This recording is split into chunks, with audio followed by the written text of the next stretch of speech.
We started today was a really good day. Obviously, we're inside with the weather.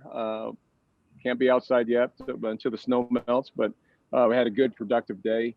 Um, and we worked on we're starting the beginning of the process of our game planning against UCLA.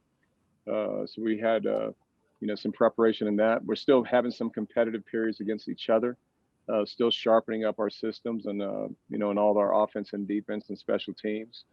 Um, it looks pretty good. I see that our product is getting better and better.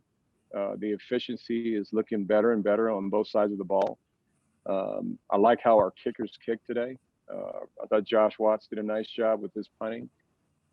We did some kickoff coverage stuff as well. So we're heading in the right direction to get ourselves ready to go on November 7th at 5 o'clock. So we're in good shape. We feel like we're making some good progress, and we should be ready to go full speed, ready to do it, at 5. So we're looking forward to it. All right. If you got a question for Coach Dorrell, let me know in the chat. First up is Justin Guerrero. Coach, good morning. Thanks for joining us. Good to see you. You said today you kind of started maybe to have a little bit more of an outward look in terms of UCLA preparation. At this point in time, how would you say that's kind of balancing just with looking inward and just getting yourselves right as you guys start to include more season opener prep? Yeah, we're still working on tailoring our offense and our defense to our people. And doing that, we're still making the introduction and looking at certain aspects of what UCLA has done in the past and trying to, get some work done from that standpoint too. So you're right, Justin, by no means are we out of training camp. We're still, still working for training camp. So we're still doing stuff against each other. For example, we did some 4-minute offense and, doing some last play sequence things that you normally do at the end of a game. So we're still doing some preparation from that standpoint against each other, but we're within 2 weeks now. We're 10 days away, and so we wanted to get a chance to start breaking the seal on that preparation for our first opponent. Adam Munster Tiger. Hi, Coach. With eligibility not counting against the players this fall, does that change how you approach anything? Do you look at playing more freshmen maybe on special teams than a typical year? Yeah, right now it's a great point, Adam, because it is kind of a free period of time, to kind of get some work done, to try to develop your depth, to try to win games. We're trying to do all of those things, and there's going to be some freshmen that will help us, this fall that we're counting on to be a factor for us, and I know they'll be a factor for us in 2021 as well. So. This is in a lot of ways because of the special year of COVID and how this season is really not counted against eligibility. It's a great chance to really develop your young players, and if some of them that are ready to play, to get some playing time, to kind of get them used to playing at this level. And we still have a number of players we're a young team overall. We have 9 seniors, so we're a young team. And a lot of these guys, even though they're sophomores or redshirt freshmen or redshirt, juniors, may not have had much time on the field, and they might have their time to do it now. So they're all growing and learning, and me being a new head coach here and all those things. So, but it is an opportune time to get really the depth of your program a chance to really maybe get some game reps and really build off that for their future. Let's go to Neil Welk. Hey, Coach, I know you liked your defensive line progression in this camp so far. What does it look like on the offensive line? Do you feel like you guys have made the progress there that you wanted? I liked your defensive progression on the defensive line. You went out on the second. How do you like? The offensive line. How do you like your I offense? like Yeah. Yeah, I do. I do like our offensive line and where they're at right now. We have Kari, I think, has done a tremendous job. He's been our left guard and he's played that, most of his career. And I think he's had an excellent camp. He looks great.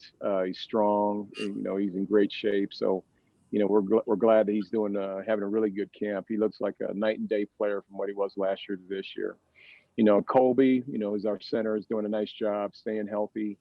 I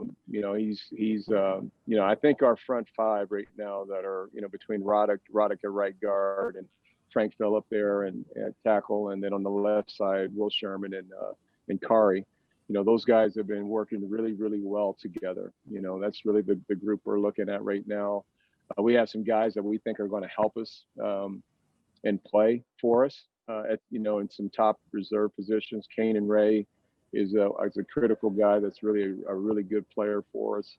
He'll be in there playing. So we have a number of younger players too that are really stepping up and doing some nice things too. But I think the offensive line has done a really nice job. Really nice job.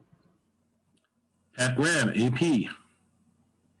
Hey, Coach, how you doing? This is kind of a more bigger picture question. Over the weekend, you saw Penn State and Todd Gurley kind of accidentally fall in the end zone.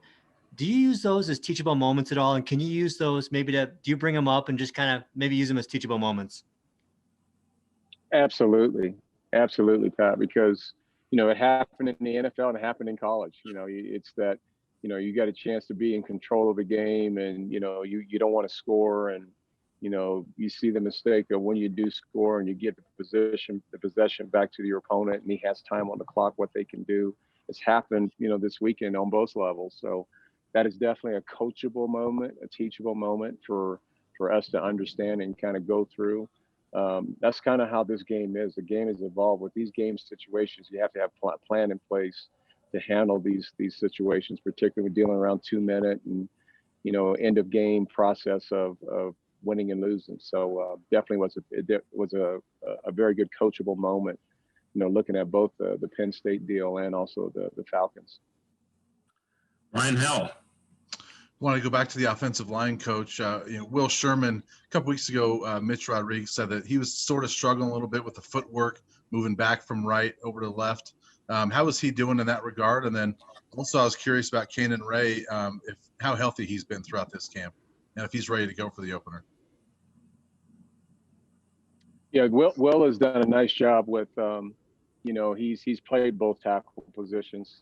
He was 1 year he was at left and went to right last year. Now he's back at left. So he's, he had, it's just a matter of just changing your stance and understanding your kick steps and stuff like that. It's just a little bit different than what it would be on any particular side. But he's a veteran player. It didn't take him very long to kind of adjust and get used to, playing on the left side. So he's done really well. Kanan is, he's been kind of a jack of all trades for us because he's played tackle, and he's played guard. He's kind of a really important piece for us. So, he's made some great progress too. He's been a little nicked, like you said, but, nothing major. It's like anything coming out of camp. We got 10 days to kind of freshen up and get ourselves ready to play. So, he's one of those guys too. And one more for you from Justin. Coach, we were talking to Coach Martin the other day, who told us that he was really just kind of rotating guys in the defensive backfield. Used the phrase cross-training just to describe how guys are moving around a lot back there. Do you think doing that is kind of helping you guys enhance your ability to just create depth in the defensive backfield? We definitely want a rotation. I don't know if I got all your question there, Justin, but I'm going to answer what I heard. You're asking about the rotation in the secondary. We want to create depth. We have some freshmen that arrived that we feel that can help us this year, and and in both the safety and in the corner positions. So we have the guys that are coming back that are really still young at the positions last year that were playing for the first time.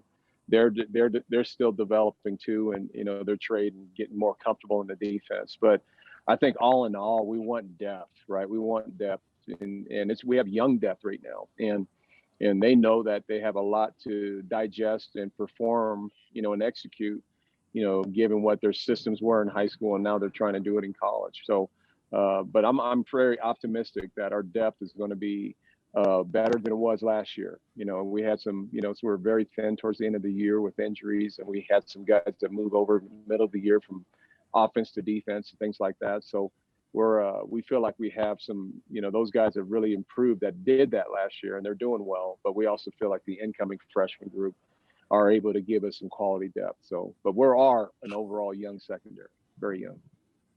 Great.